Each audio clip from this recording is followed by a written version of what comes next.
about 4 down inside the 10 to the 9. Oftentimes we praise an offense for their variety of being able to hit people with the run and the pass. But in this game, how about what we're seeing from the safeties? They are all over the field. Doesn't matter if they threw it or if they're trying to run it. I don't think we've ever awarded an MVU, most valuable unit, but you're right. It might go to them in this game. I like that. MVU. Well done. Another run by Lindsey. And he'll take this from the 9 down to about the 7. A minimal gain there on the 8th play of the drive. This defense against the run, by the way, they're not top 5, but they are top 10. So what's your philosophy here? Do you try and run the ball against a team that's pretty good against the run?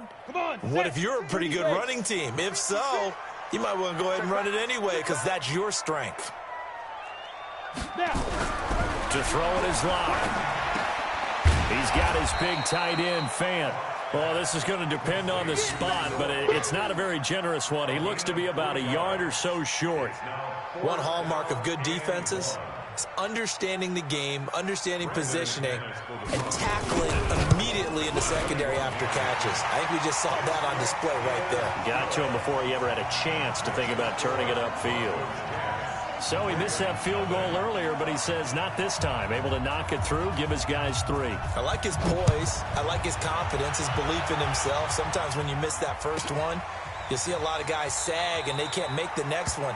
Not in this case. Stepped right up like a pro.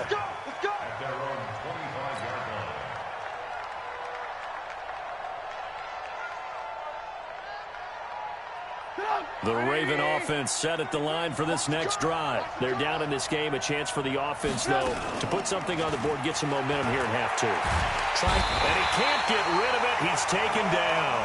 Von Miller, he's the one to get him, and that is sack number 7 for him on the year. The amount of sacks that they've absorbed in this game is absolutely extraordinary. Let's just face it. This offensive line, flat out, cannot handle this pass rush. It's been demonstrated time and time again. And he'll give it here to his running back. And they're going to get him behind the line yet again as his nightmare afternoon continues. They're back now to the original line of scrimmage thanks to that 8-yard gain. 3rd down now to follow. Big play coming up. Here's 3rd and 10. I would expect to see some pressure here. The pressure drops off as they'll look to throw. Flush to his right. Uses the stiff arm. Snead's got it. And he'll be brought down at the 28, and that is well short of the first. They get only 4 that time as that leads us to a 4th down. Here now, Johnny Townsend as he's on to punt for Baltimore. He'll send this one into the mile-high air, and it's a good one. This is taken at the 15. Well, he wasn't too far from breaking that. Officially, give him 15. And the Broncos take over. 1st down and 10. The Broncos onto the field, ready to start their next drive. And last time they got 3 points, but it was a chip shot field goal. And when you go to the sideline after a chip shot field goal, maybe the offense not too happy. It's a balancing act, isn't it? Because you're exactly right. They're none too pleased that they didn't punch it in for 6 points. But you also have to remember they did put points on the board. 3 points is 3 points. And in this league, you take points when you can get them. Not easily done. No gain on the play. It'll be 2nd down. Looking to throw on 2nd down. Locke. A pass for Sutton is intercepted. Picked off by Tavon Young. And this return is going to be halted right around the 28-yard line.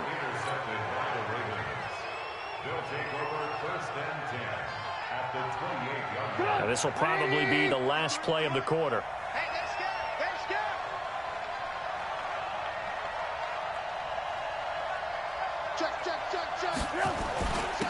Now a handoff here to his running back. And only a yard this time as he's taken down right around the 26. And the trend continues here in the 4th like it was in the 1st, 2nd, and 3rd. He's had nowhere to run. And you're probably thinking to yourself, why do they keep feeding him the football? Well, they trust him first and foremost. They do believe that over time he might actually pop one of these runs. But bottom line is he takes care of the ball well for them, so they'll keep handing it to him. The run only got a yard. Here's 2nd and 9.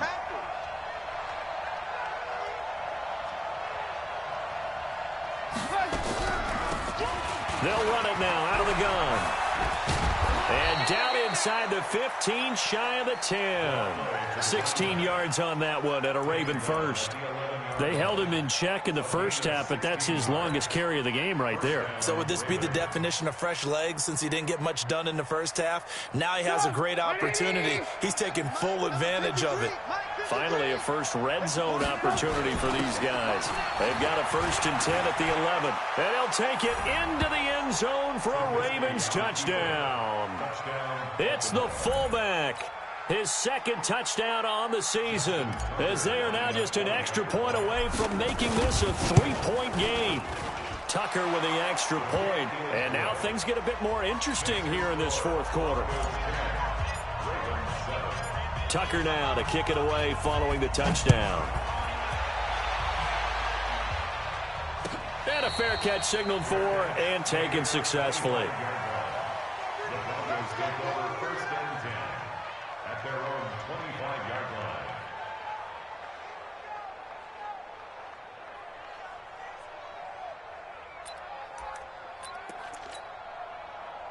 Denver offense at the line, ready to go. I'm curious to see, Charles, about the play calling on this drive. Last time out, the interception that led to a touchdown. Here we are. I mean, very close, 1-score game. Yeah, and if I'm a defender, I'm actually chirping Chili on the other side of the ball. I said, hey, we picked off the last one. What you going to do about it now? So when you do throw the football, high percentage, but throw it with confidence. Because if there's any hesitancy at all, it could end up in enemy's hands again. The big play to start him out.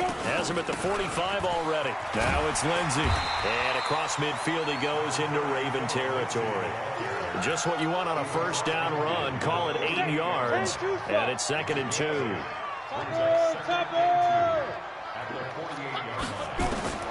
From just shy of midfield. Lock.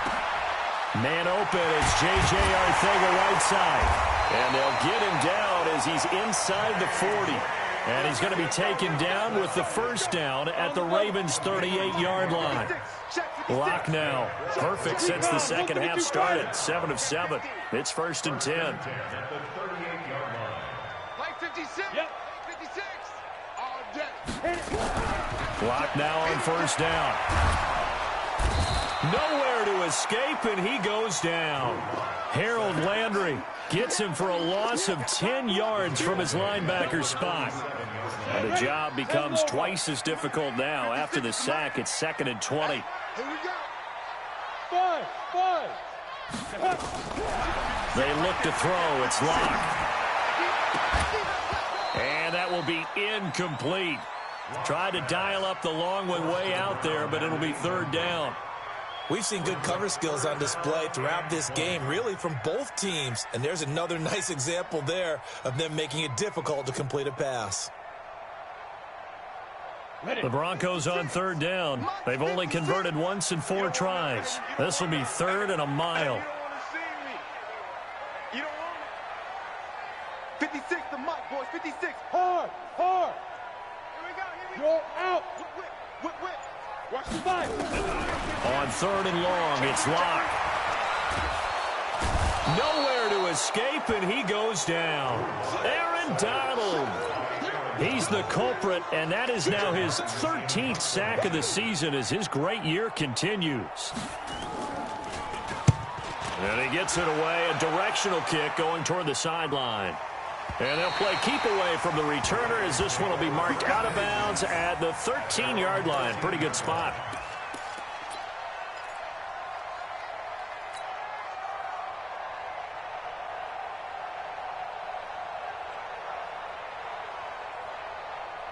The Raven offense set at the line for this next drive. And things are starting to move in the right direction. They get the touchdown last drive, then their defense gets them to football back. Yeah, now they have a chance to get the lead if they can put something together here. And I'm eager to see how they decide to do it. They want to be methodical, or do they want to take the big strike and go after it right now? They tried a quick hitter inside, but that one was swallowed up because when they're hoping those big defensive linemen will take the bait and move laterally and open up a crease that they can run through. Didn't happen on that play. Check. Alert. On 2nd and 9, Trubisky. Flushed out right. And he's just going to get rid of this thing. To no one here. He throws it away. And now it's third. How about the defensive effort from both of these teams that we've seen in this game? Would you say it's like a high-stakes chess match right now? Chess is one way to go. Yeah, I like it. Okay, the only reason I say that, you feel like they're contemplating their moves before actually making one, and none of them being done very confidently. Truth be told, I've never played chess, and I know that I'm not smart enough to play chess. Guys like you with your IQ, you can pull that off. Now a shot taken on third down, but it's going to wind up incomplete. It's been this way most of the afternoon, hasn't it? This secondary really put this receiving core on lockdown. Listen, they've worked together like a basketball team that's playing excellent defense. Great communication, doesn't matter whether it's man or zone. And especially against deep balls, as we saw there, they're not giving up anything to him. And he gets it away, and it's a laser headed for the sidelines. And no return possible here as they angle this one out of bounds.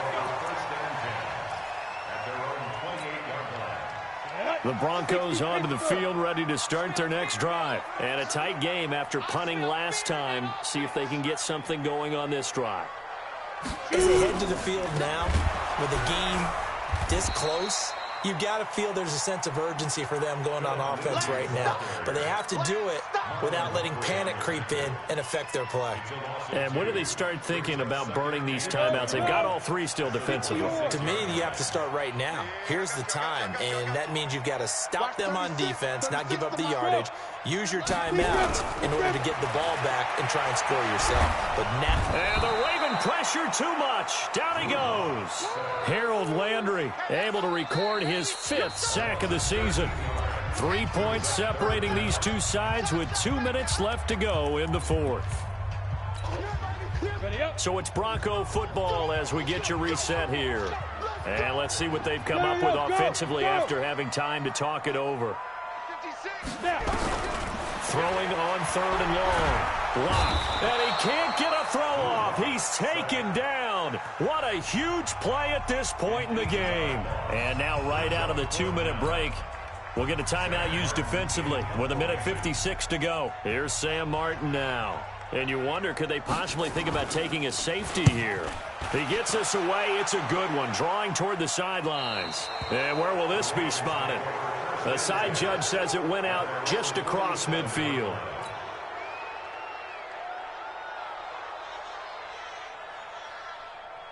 The Raven offense set at the line for this next drive. These guys had to punt their last possession, and that's become too familiar of a refrain. Too many of these drives just wound up going nowhere. But you know how in baseball, when the pitcher gets a base hit and he's on base, they bring his jacket out to him to keep him warm?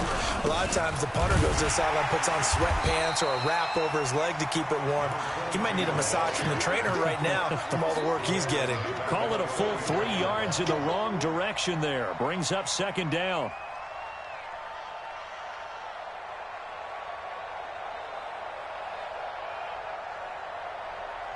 So now they have to contend with 2nd and 13 after the first down run goes backwards.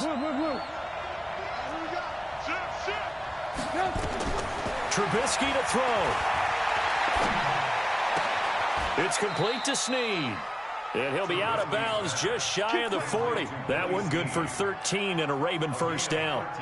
That's what they need right now. Get the first down, get out of bounds, stop the clock. Just playing smart football, understanding the situation, making the plays necessary, and making sure that clock stops at every opportunity.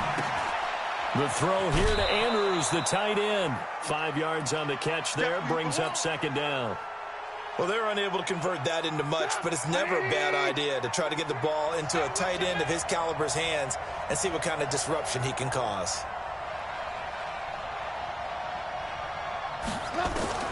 Back to throw. Eluding the pressure right. And seeing nowhere to throw, he chucks this one away from harm. Incomplete. Now it's third down. I see you nodding your head up and down. That's a very heady decision at this stage of the game. Out of the pocket, nowhere to go. Just get rid of it. That's a smart play because you're not worried about your completion percentage, and you're also not trying to force it into bad traffic as well. Throw the ball away, live to fight another down. Here's Trubisky. And, oh, a crusher there as it's intercepted. Picked off by Dane Cruikshank. That is now seven interceptions between last week and this week. 3 in this game, 4 a week ago. And I saw the head coach write on his play sheet, make a little note. I hope he's writing self-scout. Bring in the guys that scout games for you with a different eye and watch him and see what's going on, and maybe they can pick up what the flaws are, and hopefully they can correct them. They'll start on the ground with Lindsey. It's a 6-yard pickup, and it gets them to 2nd and 4. The Ravens going to use the second of their timeouts as they get the stoppage with a little over 50 seconds left to go in the game. So they come up on 2nd down, and they can get another run like we just saw. Would likely put an end to this thing. Rock it. Ready. They'll go again with Lindsey. They give him about 4 on the play, but he's marked short, so it'll be 3rd and about the length of the football. Now a timeout called for by the defense as the clock stops here with 46 seconds left to play.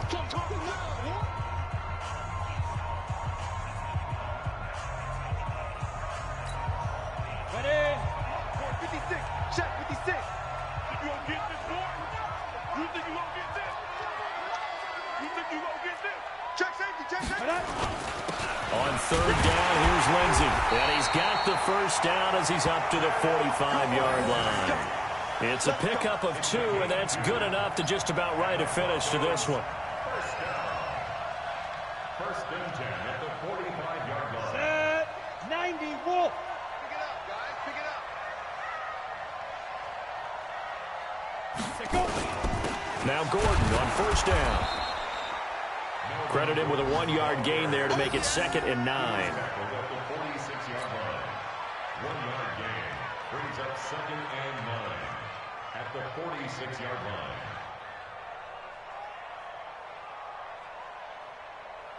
Come on, set.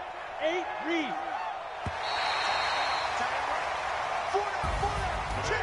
Well, Charles, the old saying, the old cliche, if you will, points at a premium, that certainly applied here, didn't it? And that almost like opened up a time capsule, didn't it? Old school football, low scoring, close game. What a way to finish it up. You loved it, didn't you? You loved the defenses. I certainly did. Brought back the images of the game of old.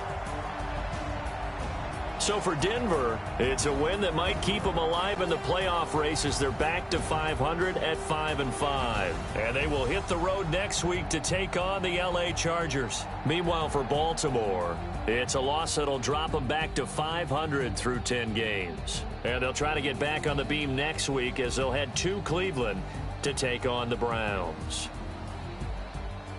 That'll do it for us. I'm Brandon Gaudin alongside Charles Davis. Thanks to our entire crew as well. We'll talk to you next time. So long, everybody.